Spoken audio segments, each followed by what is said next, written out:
Good morning and good rising, wives. Welcome back. If this is your first time here, welcome.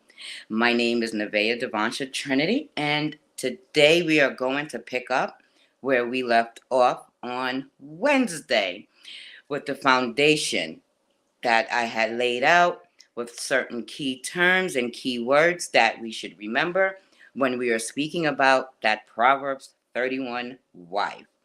So the last class that we had, right?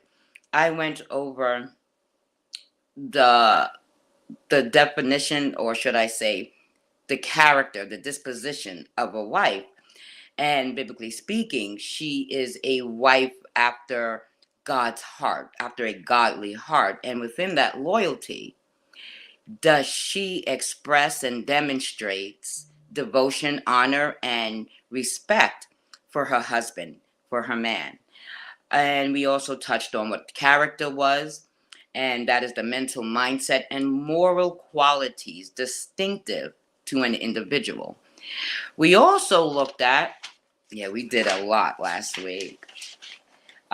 We touched on femininity, which I'm going to expand on further down in the lesson along the line as the days are to come.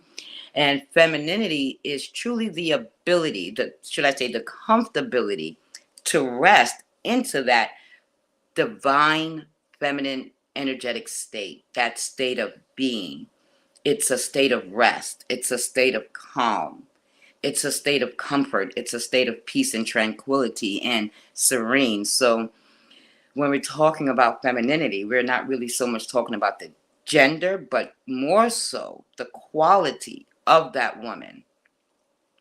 We touched on God fearing, meaning that to be God fearing is not implying that we are cowering in fear because we are afraid or we're scared. No, it's more so as a fear of getting the consequences of not doing things the correct way. So we abide by God's laws that are set out in the universe, just like you abide by God's law of gravity. Where there's gravity, you watch your step, right? So it's the same thing as someone who sees themselves as a child of God. So although we have this physical form, we don't see ourselves as this physical form, but we see ourselves as that spiritual being in the image and likeness of the one Father that we have.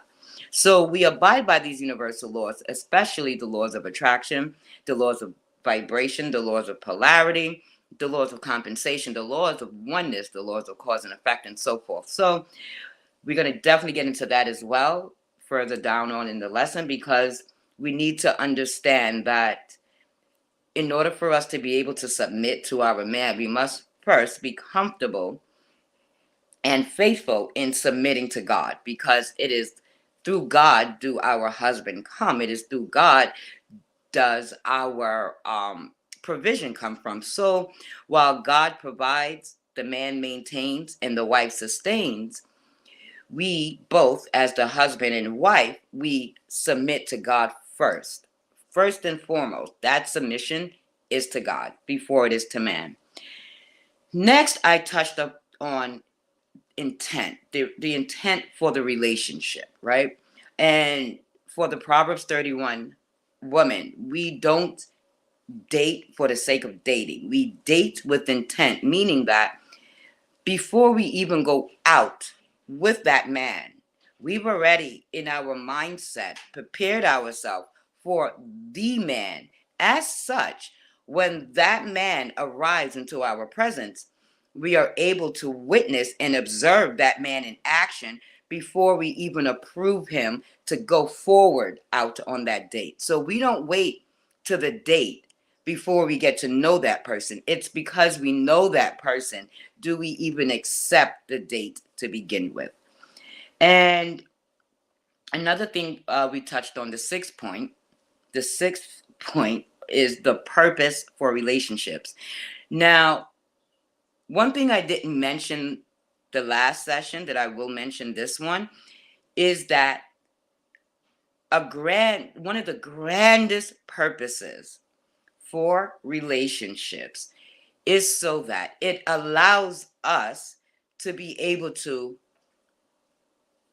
have God show himself through us. So we relate to one another. So let's say, for instance, I allow God to be shown through me by demonstrating all of the highest aspects of God. That is the demonstration of love. That is the act of forgiveness, kindness, empathy, compassion, understanding, wisdom, all of those things. This is how God is demonstrated through our physical vessel. So the purpose of relationships is so that one can come to God and God can go to the other. So we are sort of like a catalyst for God. We are that which is in the middle between God and the other soul person. So we enact as a transporter, as a demonstrator, even as an example, like Jesus, right? Of the goodnesses of God, of the greatness of God, of the grandness of God, and all the wonderful things that's God. Another thing I said about the purpose of relationships is that it allows us to pour ourselves into something of value, into something worthwhile, into something that will grow over time. And with all those who are involved, will be able to expand, they'll be able to mature, and they'll be able to come into themselves fully.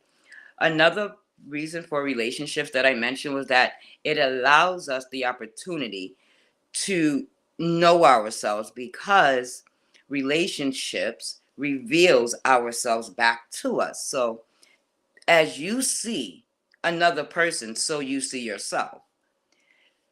When you are judging another person's actions, you are doing the same exact action in that moment that you are complaining about that person. Here's a perfect example. I remember a while ago, I was scrolling on Facebook, and I I read a post. And to summarize it, the individual she had mentioned, she posted and said that she's so sick and tired of people complaining about their lives. Why don't they find something else to do rather than complaining about what someone else is doing? And I was thinking, wow, the irony in this is that she's doing the same exact thing that she's criticizing other people for doing. So that that verse in the Proverbs, that verse in the Bible that says, you know, judge not, for you will be judged at the same measure. Meaning, as you are judging another person, you are committing the act that you should be judging yourself behind. So when you are frustrated because someone else is doing something to you, you have to ask yourself, why are you frustrated? Why has it affected you so? And what can you do to address that issue within you? Or another thing I've noticed is that it demonstrates the limitations of self-love you hold and carry for yourself, because you, through your actions and your words, teach people how to treat you by what you do not allow. So when you are in a state of loving yourself to the point where you recognize you are a child of God, you are spirit, you are here with a purpose, you are here for a reason, and you are not made and created and born by happenstances, but with intent to go forth with God's initiative to bring everyone back to their whole self, which merges with that one mighty spirit. Next, we went through a few of the signs of healthy relationships, which we are going to continue with today. So I don't want to really go back into all of that because I don't want to waste time. I want to get to what we are going to talk about today. Without going too much into detail, I will say, one of the things is that it encourages you to relax in it. Next, trust is a given. You know you're in a relationship when trust is like automatic. You don't have to think about, concern with, or even consider your mate stepping out or is going to do something that is going to betray that trust. You like who they are now. You like who they are now. You don't need them to change anything about them because you picked them for the sake of them being as they are. That does not go to say that you are not going to expect, or not even to expect, but it's not to say you shouldn't expect that person to grow and to enhance themselves, to better themselves, because that's why you approved them, right? You saw something in them. You saw that drive. You saw their vision. You saw the road that they're going down because they laid out a map for you to ensure that everything is going to be okay. Another thing, mercy is granted and forgiveness comes easy. Next is that each partner's needs are met, which means that no one is going without. No one has to sacrifice because both parties are interdependent, which means that we are dependent upon one another to pick up where the other one leaves off. Love languages are spoken. I mentioned the 5 love languages, which is acts of service, physical touch, quality time, words of affirmation, and gift giving. It's a joyful experience. You have healthy disagreements, and you guys enact conflict resolution skills. So when there's an argument, a disagreement that may be even heated, while you may need some time for a cool down period because you realize that it's too emotional to have logical reasonings happen within the mind. So you back away, you back off, and then you reconvene at a later time. And then you come up with solutions as opposed to pointing fingers and blaming. We come together to figure things out because at the end of the day, we realize that we are going to still want to be with that person later on. So there's no need to be mean to get our points across. We can calm down, cool down, get collected, recollect ourselves, and then move forward. So that was Wednesday's lesson. So today we're going to pick up from where we left off on Wednesday for that those identifiers for healthy relationships. Okay. So the next one is communication feels comfortable and natural. This wasn't always the case for me in my life.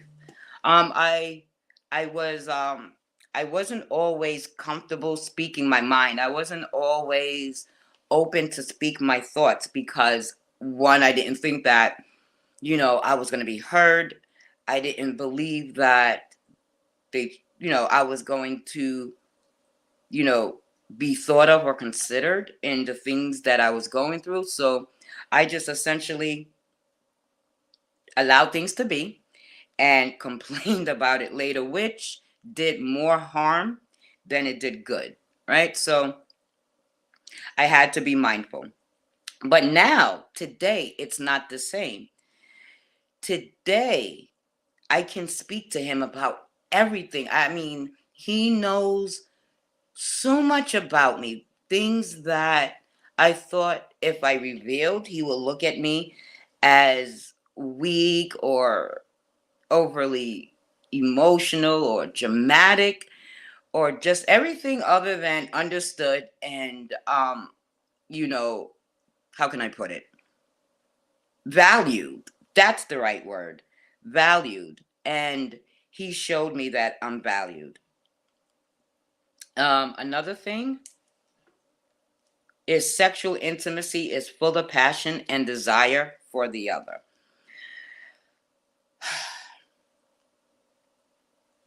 It's not just an act of sexual intercourse. It's an act where it's all energetic. It's like a spiritual dance that is erotic. It's astronomical. That's the best word that I can find. It's astronomical, and it's astronomical because there are really no thinking involved. There's no thought involved. There's nothing to consider. You're just open and you just let yourself not go but flow. And it's erotic, it's passionate, it's definitely fulfilling, and it's satisfying. You're not left, insatiable or anything like that. You feel even more complete because it is in those moments that the two of you truly become one flesh. Does that make sense? Hope so.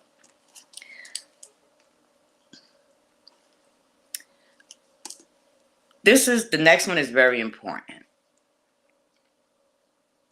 Green flags are greatly outnumbered. The green flags greatly outnumbers the red ones. Why? Because we are looking to see how we fit more than we're looking to see how things may not work out. We're looking for certain actions to be consistent. So when we're looking for green flags are more so about consistency. It's more so about coherency. It's more so about the nature of one's beingness, that thing that makes them who they are. And when you're looking for green flags, you're looking for those arguments, at least in the beginning. I'm not saying that you're going to start anything. I'm saying that you're looking forward to those moments of disagreement of disagreement, because it allows you to see for yourself how that other individual handles conflict when they feel as if their back is against the wall. It also allows us that time to see how they engage with others during their issues and how they converse, how they interact. It gives us insight inside the individual.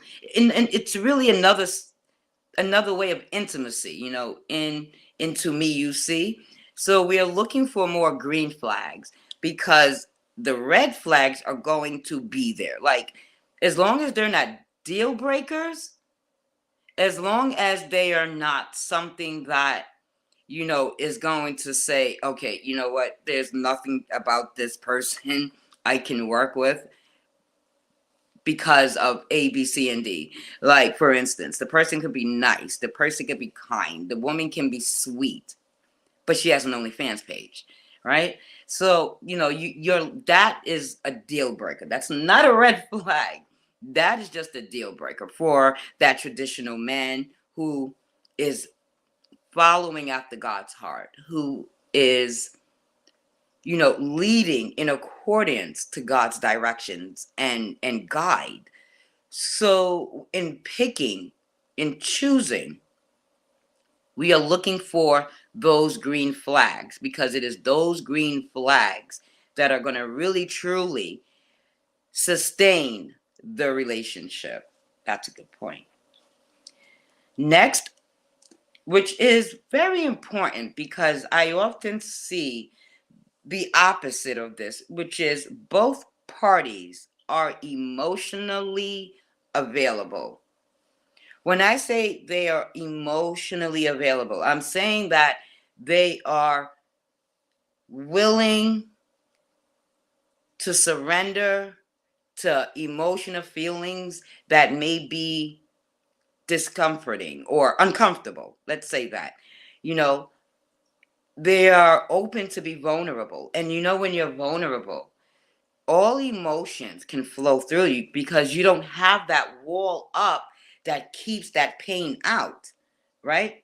So because you are vulnerable, which you would need to be to allow love to come in, when you allow love to come in, you also open up yourself to feeling jealousy, um, insecurities. You could feel a little bit incompetent in some areas. You can feel all these types of emotions that we normally build those walls to keep from feeling. So when you are emotionally available, you're saying to your partner, listen, here I'm going to invest all of my emotionalness that is within me into this relationship with you. So I am hoping and trusting that you carry these emotions that I am investing in you with care, tenderness, kindness, and consideration. Because being vulnerable is very, very scary. Let me tell you. Which brings me to the next one, which is loyalty and commitment to the success of the outcome of the relationship. That's how you know you are in one of the healthiest relationships, because it's not so much as a loyalty to my partner, to my man, to my hubby, but more so it is that loyalty to the success of the outcome of the relationship. I have to make sure that I put in everything that is me, that I can be everything he requires for that ease he needs to feel, so that he can move throughout his days in comfort, right? And in rest, so as much rest as a man can have while doing what needs to be done. It's that I am going to make sure that this is going to work, because there are no plan Bs and there are no options outside of you. You are it. And because that is the case, I am going to hold you in such high regards so that you can know for certain, you can know for sure that I am in this 110% with you. It's not a 50-50 thing, it's a 100-100 thing. And there goes my pen. Good thing I got another one. Next, couples functions interdependently. That word interdependent should have been one of the key words that I put up there, because we hear more about independent women or codependent women or dependent women. However, what I rarely ever hear is the term interdependent, which implies both parties are dependent upon the other. They are both dependent upon the other. And because of that dependency on both parties, each individual, right, where they work from their strengths. And it's so compatible that his strengths are my weaknesses and my strengths are, his deficiencies. So when we come together, we have no weaknesses. There are no weak links in our union. There are no weak links in our relationship, because interdependently we come together and complete the whole. Next, and then we have one more after this. This was long, because and I wanted to give it some length, because we need to be able to identify healthy relationships. We know what the unhealthy, that toxic relationship look and feels like. So if we get to learn the other perspective, if we get to see how the other side lives, then I believe that more of us will be more inclined to want to be able to even come to a willingness. Yeah, there's a process to come to a willingness to be even, I would say, a willingness to consider remaining in that feminine energy, moving out of that masculine flow into that feminine flow. And that feminine flow, let me tell you, It is a beautiful thing. I cannot wait till Monday.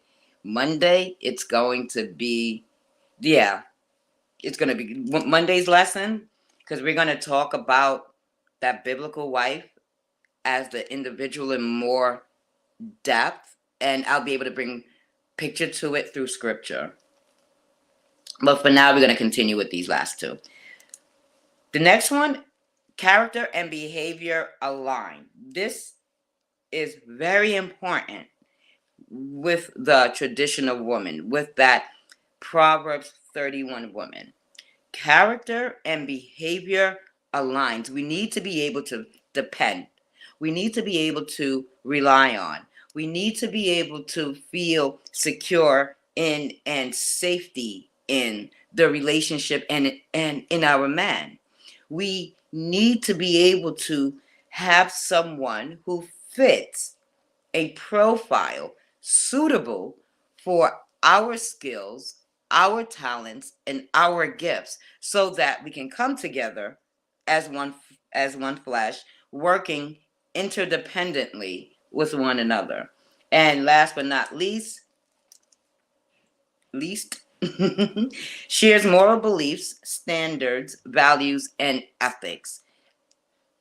This goes without saying. You cannot have someone who is unequally yoked with you.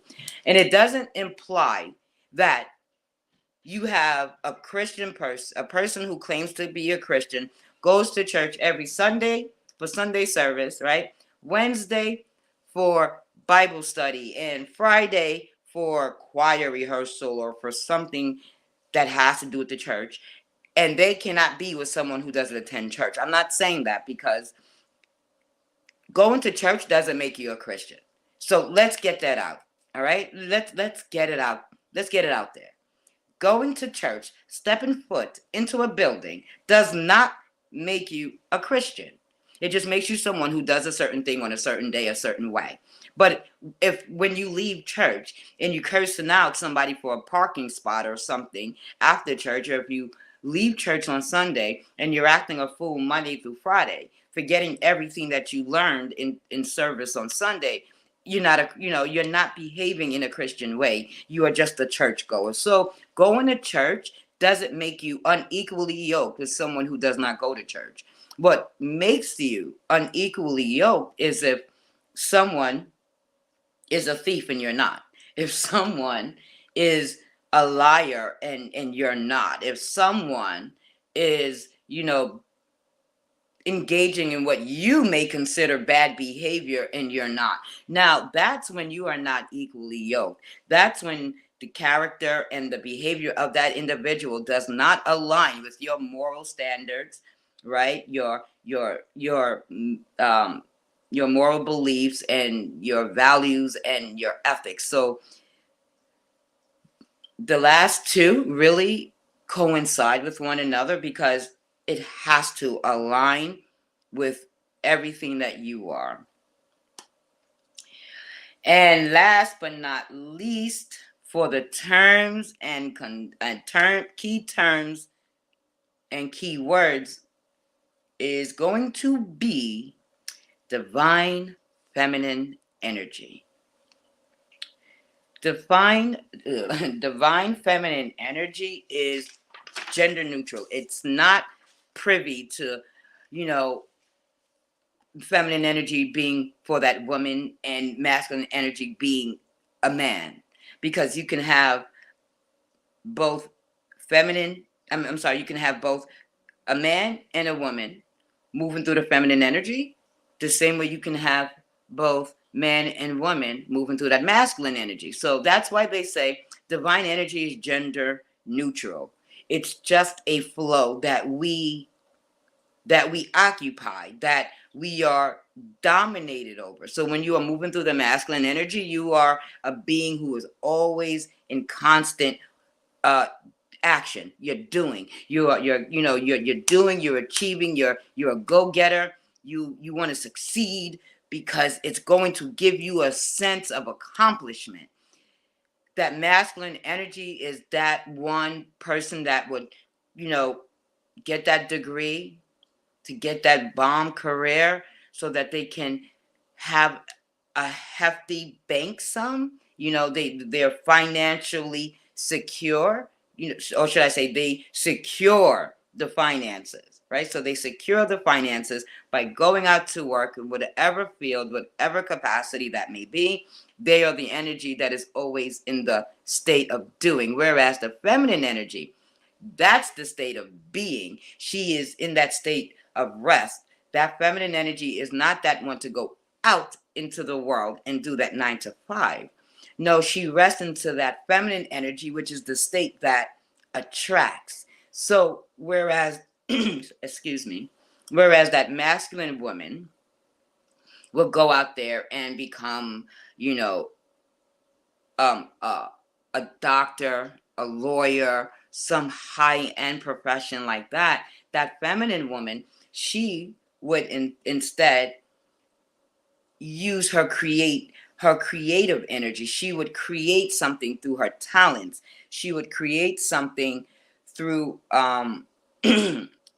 she's creating through her skills, her God-gifted skills, her God-gifted talents. She's creating from a space of love. So because she creates things like the Proverbs 31 woman, she makes clothes and she sells them. That feminine energy, that feminine woman, she's industrious.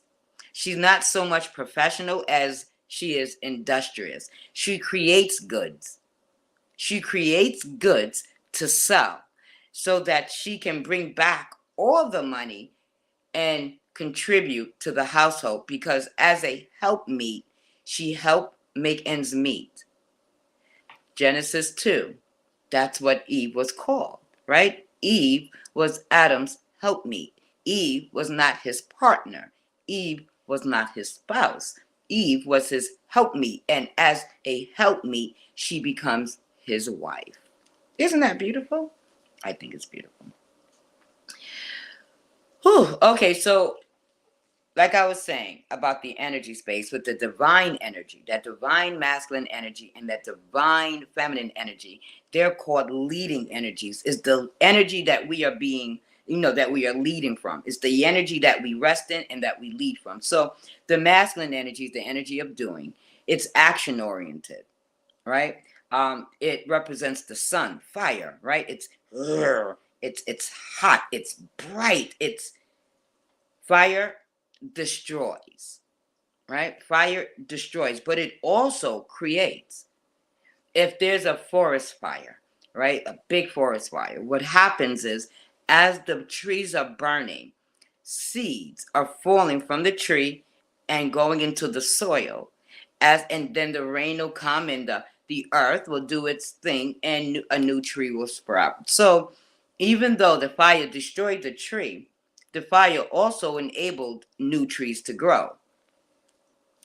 That masculine energy is also that energy that moves through logic and reasoning.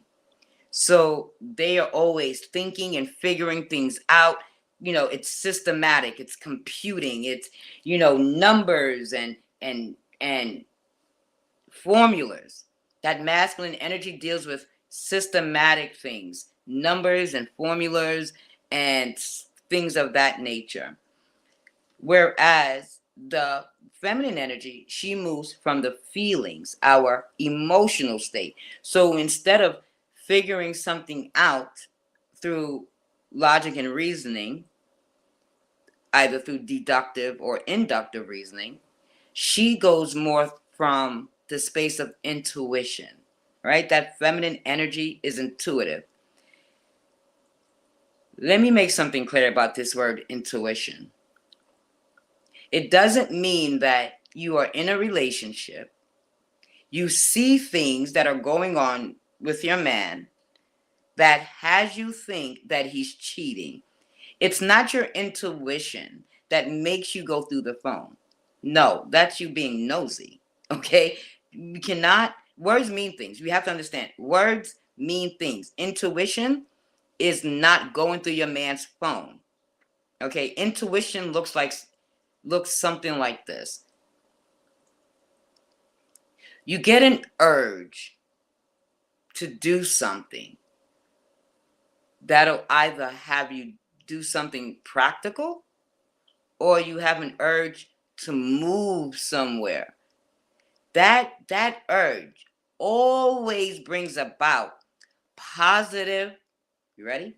Positive results for all involved.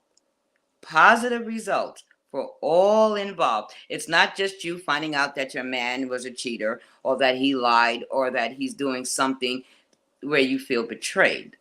That's not what intuition is. Intuition is a sense, it's a knowing that this, if I do this, this is going to make a big difference in the lives of all who are involved, and the outcome is going to be for the greater good of all. Now, just like the sun, the masculine energy is direct. It's like direct light, right in your face. It's direct. In contrast, that divine feminine energy, she's the moon, right? And what does the moon do? One side of the moon reflects the sun's light, the sunlight, the sun's light, right? And on Earth, we're able to see the moon only because of the sun.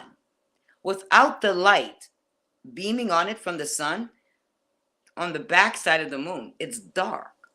That's why with the yin yang, the dark side of the symbol represents that feminine energy, because because the sun is that white spot, and without the reflection of the sun, that feminine energy on its own is dark. So it's reflective. So in a relationship, it will look like this: you are reflecting your man, meaning that you allow him to lead and you follow suit. You are reflecting him. You are reflecting his leadership skills. You are reflecting his decision-making skills. You are reflecting his actions. You are reflecting his guidance. You are reflecting his decision-making. You are just reflecting him. So we are reflective, which is why, a lot of women say, if you didn't do, then I wouldn't have. If you didn't say, then I wouldn't have. If you didn't make me feel, then I wouldn't have done A, B, C, or D. You see how that goes? It's because that feminine energy is reflective on its own by nature. Now, Carl Jung, Jung, he was a great psychologist, and he did a study on the what is it called? The animus, which in the yin yang sign, that white part of the yin yang, within that white part, there's that black circle. That black circle is what Carl Jung calls the animus. It is that female nature, that place where that masculine person taps in and out of, in and out of, in and out of. Here's the perfect example. You have a biker dude, right? This guy kicks major behind. He's big, he's brawny, right?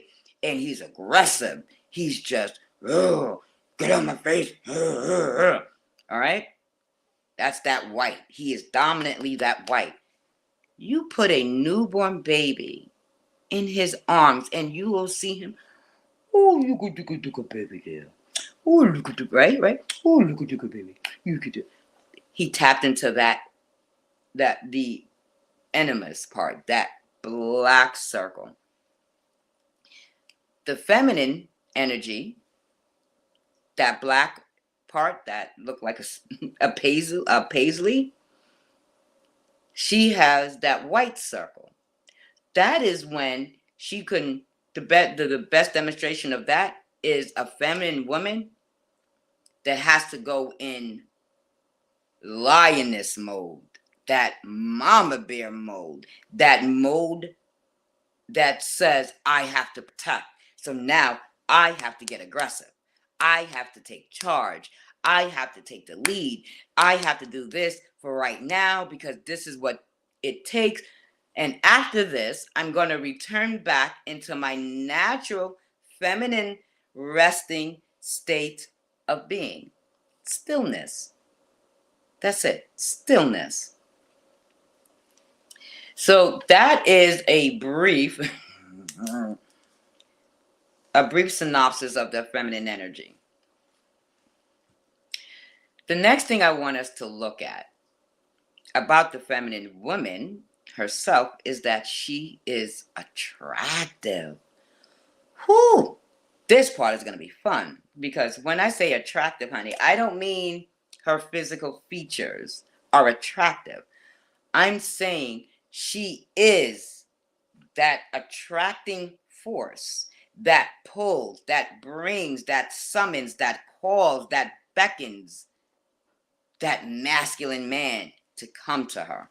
All right. She's appealing, and appealing means giving pleasure. She's agreeable, so much so that she's magnetizing, right? And magnetizing is to exert an attracting or compelling influence upon. So when you are magnetizing, it's like you have two magnets, right? You have this as that feminine woman. Let's do it this way, right? You have this as a feminine woman, right? This is the feminine woman. And when she vibrates her femininity and her character traits and her disposition, right? She see, that's her mating call. So here comes the man. He may be trying to get away, but he can't because he's pulling her. She's pulling him, and they come together as one. So she's mesmerizing to him, right? She influences him, and to influence simply implies to affect, to alter, to change, impress, arouse, to determine, right? That influence determines, makes that determination. It is the determiner, if that is even a word, determinating. That one that determines what is going to be just by that magnitude of that force. She brings, she captivates, she entices, invites, allures, she seduces, ropes in, so to speak, right? But also, she courts that suitable husband. Ah, you didn't know that, did you? Not only men do the courting, the woman does the courting too. How? She performs actions in order to attract her mate, and she allures him in through the power of attraction. I know we have like about 20 minutes to go, but I want to end it here because I don't want to get into Monday's lesson just yet. What I will say, though, is that we are going to be looking at the story of Ruth from the book of Ruth. That right there, she is the epitome of what that Proverbs 31 virtuous, noble woman is about. And it demonstrates the actions and the things that she had done, her mindset that she carried, the heart that she displayed. All of that is within the text of the book of Ruth. And I want to use that text to demonstrate the Proverbs 31 woman and bring everything together before I start with that presentation that I have for you, right? So with that, I'm going to end this here. I want to thank you again for joining me. If you are a returning student, thank you, thank you, thank you. If you are new, welcome, welcome, welcome. Either way, if you haven't done so yet, don't forget to subscribe. If you like this video and would like to see more, hit that notification bell so that you don't miss out on those moments when I upload more lessons every Monday, Wednesday, and Friday, 11:30 a.m. Eastern Standard Time on here. I'm thinking of Monday starting to also stream on Facebook. Yeah, I'm going to stream on Facebook probably both of my channels on Monday, as well as on YouTube. And maybe I might go live as well on Instagram. So I really want to take this far. I really want to, you know, do God's work and help other people build, create, repair relationships that are long lasting, fulfilling, and filled with that God spirit within it. Until then, my wives, you have a magically delicious weekend. And until Monday, you remain magically delicious and spiritually redefined. Again, my name is Nevaeh Devansha Trinity. Until next time, stay blessed. Later.